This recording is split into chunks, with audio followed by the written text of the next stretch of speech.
What's up, YouTube? Hey, working on a 1972 Nova today.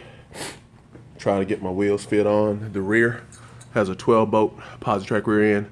The wheels I'm using here are the Jegs Sport Light.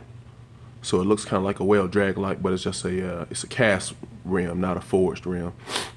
One piece, and the rim is a 15x8 with 5-inch back spacing, which will give you some problems if you're using the stock 1972 Chevy Nova multi-leaf spring plate, or shock plate rather. Where's the other shock plate at? Try to get my son to help me out here, the other one.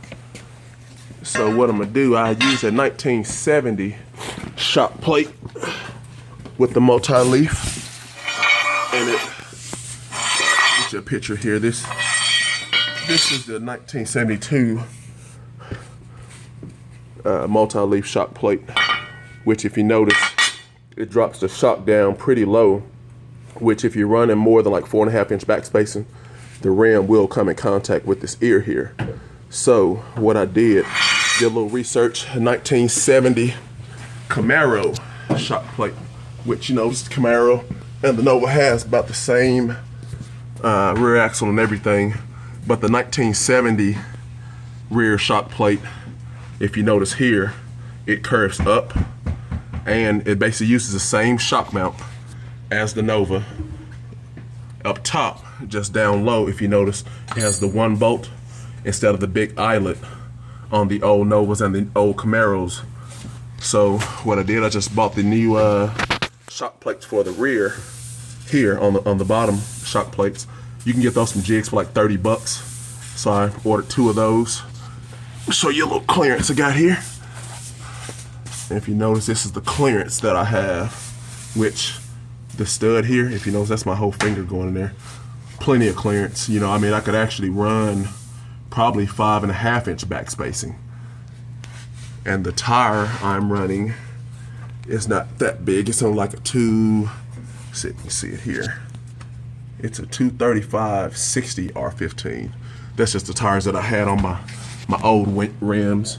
Right now, I'll show you a little bit more clearance.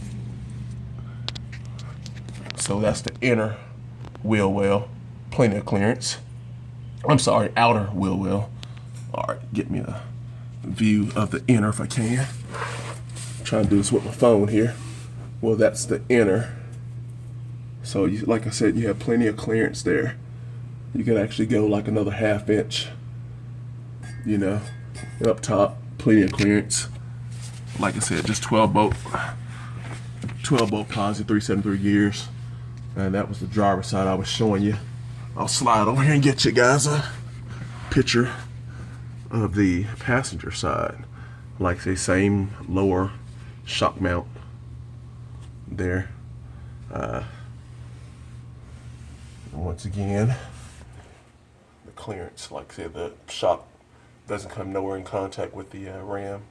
Like I said, I love about the shock plate itself. It curves up, so it's literally behind the drum. So of course, if the rim will clear the drum, it'll clear that shock plate. So that was the problem I was dealing with when I was trying to use the old ones. And you already know, if you buy a set of wheels, if you mount them, you own them.